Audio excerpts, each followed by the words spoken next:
Welcome everyone.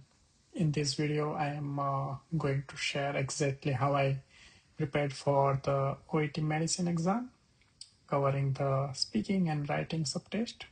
Whether you're just starting or you have been preparing for a while, this guide will give you a clear, structured approach.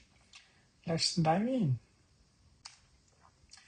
Here's everything we'll cover today. I will walk you through both the speaking and writing component, share the specific phrases and framework I used, and then give you top tips at the end. Feel free to skip to the section most relevant to you. The OET speaking subtest involve two role play with an interlocutor. Each role play is 5 minutes long. There is a 3-minute warm up at the start where the interlocutor gets to know you a bit. The examiner assesses 5 key clinical communication skills. Let me walk you through each of them. The first skill is relationship building. Your opinion is crucial in this. It sets the tone for whole consultation. Always greet the patient by name, introduce yourself, acknowledge why they are here, and ask permission before taking history. If emergency department, you don't know the issue, so it is okay if you don't acknowledge the issue in the beginning. Then, so you are genuinely listening, respond to what they say, don't just stick to the script. If a patient seems worried or is reluctant about something, reflect that back to them without judgment. Empathy phase is like, I can see how that must be difficult. Go a long way. Skill B and C are closely linked.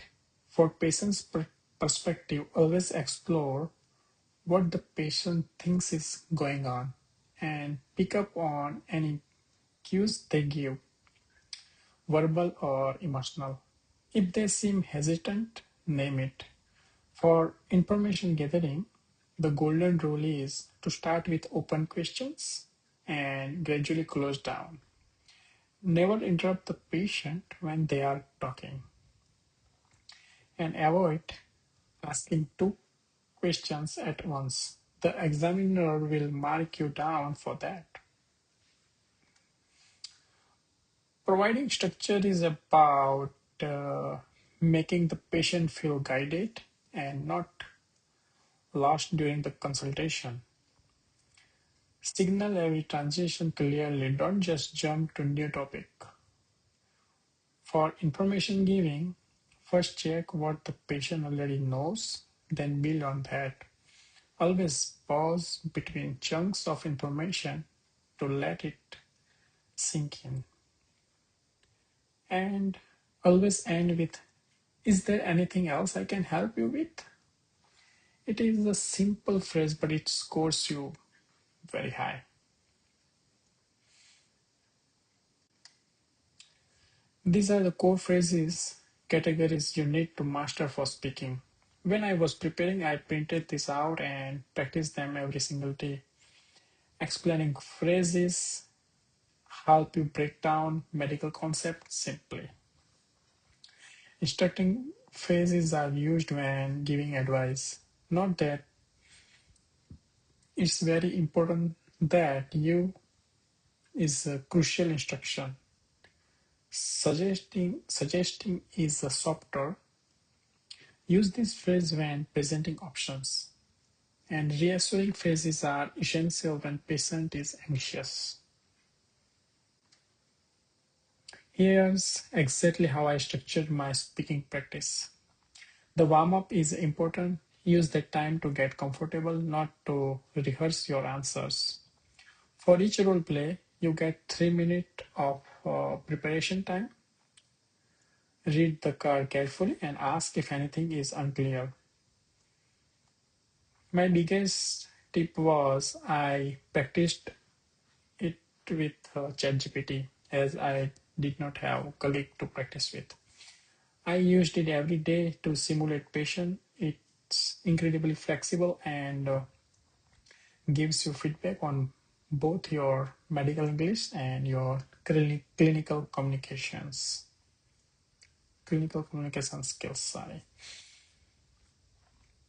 So what I used to do is I copy pasted the cases scenario from PDF file to the ChatGPT and prompted that please act as a interlocutor for OET medicine, and I will be speaking.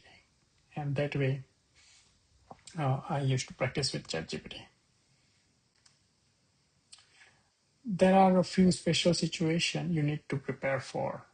For giving advice, use soft language, you could, and have you considered sound much more patient-centered than just telling people what to do. For breaking bad news, the key phrase structure is name the concern, acknowledge it, may be shocking, and immediately offer to take it step by step. And always close the consultation properly. Summarize, check understanding, and invite further questions. Now let's move to OET writing subtest. The most common types are referral, discharge, and transfer letters, and occasionally an information letter. A crucial rule is if the recipient's name is given, close with yours sincerely. If not, yours faithfully.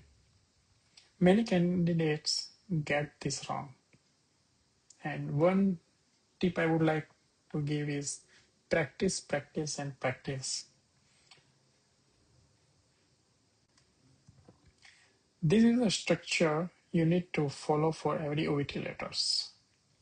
Start with the address block. Make sure you include all 6 elements. The introduction should be no more than 2 sentences and must state the purpose clearly. The body paragraph should be organized logically, either by order of importance or chronologically by visit. Always end with a conclusion that mentions your clinical impression or specific request and an offer to be contacted. Let me walk you through the key language you will need. For referral letters, always open with I'm writing to refer and include all clear purpose. For discharge letter, remember to include what happened during the admission and what the plan is going forward. Linking word like please note that and it is worth noting that are great for including information that doesn't fit neatly into the paragraph. And remember, spend your first 5 minutes reading the case note and planning. Don't just start writing. Here is exactly what I did to prepare for writing subtest. The single most impactful thing was completing 50 full writing tasks, not practice ones, actual 45-minute time tasks. Second, I studied high quality sample letters to absorb the language and format. Getting my writing reviewed by benchmark also made huge difference. So I recommend you guys to use benchmark service. I could see pattern in my mistake when I was reviewing the feedback from the benchmark. And always practice the time condition.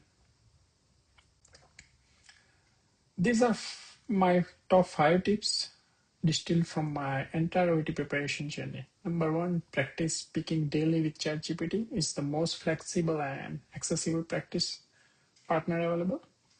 Second, Build a phrase bank and memorize it. And also I would say build the structure for speaking and writing in your mind for different scenario, because most of the phrases are common. Third, write at least 50 letter in time condition. There really is no shortcut here. Fourth, get your writing reviewed by someone who knows the marking criteria, and I highly recommend Benchmark. Guys, it is not paid promotion, but I really experienced that Benchmark is a really good service. And fifth, study sample letters, not just for structure, but for the language and vocabulary used. And that's the wrap. OET medicine is absolutely achievable. It's the taste of clinical communication, not just the language. If you follow the structured approach I have shared today, building your phrase bank, practicing role plays daily, completing 50 plus writing tasks, and getting feedback. Don't take me wrong. You will have to practice first, for example, at least 20 letters, and then